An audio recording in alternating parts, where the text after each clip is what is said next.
Hai, selamat datang kembali di channel Sebuah Tanda Tanya. Hari ini kita akan membahas tentang robot. Pernah kepikiran nggak kalau kamu dorong robot lalu dia menggerang kesakitan? Apakah itu artinya dia benar-benar merasa sakit? Atau cuma reaksi yang diprogram? Di video ini, ayo kita bahas apa itu rasa sakit.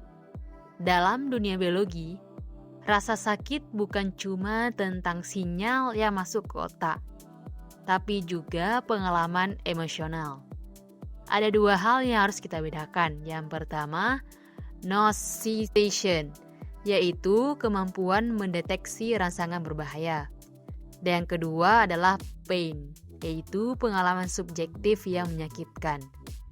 Robot mempunyai sensor yang mendeteksi tekanan, panas, atau kerusakan.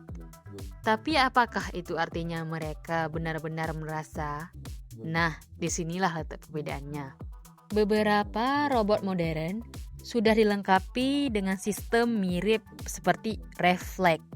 Contohnya, jika bagian tubuhnya ditekan terlalu kuat, dia akan otomatis menjauh. Ini disebut sebagai sistem artificial nociception. Bahkan, beberapa robot bisa menunjukkan ekspresi, mengedipkan mata, mengeluarkan suara seperti erangan, atau seolah-olah meringis kesakitan. Tujuannya apa sih? Bukan karena robotnya benar-benar kesakitan, tapi agar kita sebagai manusia bisa lebih mudah berinteraksi atau memperlakukannya dengan hati-hati. Dalam pelatihan kedokteran, para ilmuwan menciptakan robot pasien yang bisa menunjukkan rasa nyeri saat disentuh. Contohnya, jika ditekan terlalu keras, robot akan meringis, mengeluarkan suara, atau menegangkan tubuhnya. Fungsi ini sangat membantu calon dokter untuk belajar mengenali respon pasien secara realistis. Tapi, apakah robot ini benar-benar merasa sakit? Jawabannya masih sama, tidak. Rasa sakit pada manusia berkaitan erat dengan kesadaran. Untuk benar-benar merasa sakit, maka dibutuhkan otak biologis, sistem saraf kompleks, dan yang paling penting yaitu kesadaran subjektif. Robot tidak mempunyai itu semua. Mereka hanya menjalankan program yang meniru reaksi, tanpa benar-benar merasakan. Artinya, robot bisa berpura-pura kesakitan, tapi tidak akan pernah menangis karena benar-benar terluka. Tapi mengapa kita tetap simpati pada robot? Uniknya, manusia tetap bisa merasa kasihan saat melihat robot disakiti.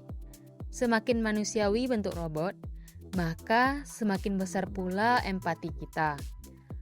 Penelitian menunjukkan bahwa otak manusia memang dirancang untuk merespon ekspresi nyeri, bahkan jika itu datang dari robot.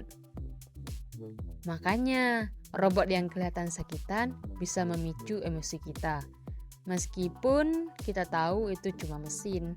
Meskipun robot nggak punya perasaan, apakah kita tetap harus memperlakukannya dengan hormat? Beberapa ahli berpendapat, iya, karena itu bisa membentuk kebiasaan empati kita terhadap makhluk hidup dan mencegah perilaku agresif yang bisa menular ke dunia nyata. Di sisi lain, kita harus tetap ingat, robot itu bukan manusia. Mereka tidak merasa, tidak sedih, dan tidak sakit meskipun tampak seperti itu. Jadi kesimpulannya, robot bisa punya sensor seperti kulit, bisa menjerit saat disentuh, bahkan bisa berpura-pura kesakitan. Tapi semua itu hanyalah simulasi. Mereka nggak punya otak biologis, nggak punya perasaan, dan tak pernah benar-benar merasa sakit. Jadi apakah robot bisa merasa sakit? Jawabannya singkatnya, belum dan mungkin tidak akan pernah. Tapi teknologi mereka cukup hebat untuk membuat kita percaya seolah-olah mereka bisa. Kalau kamu suka pembahasan seperti ini, jangan lupa like, subscribe, dan tulis di kolom komentar. Topik sains atau teknologi apa yang pengen kamu bahas selanjutnya? Thank you.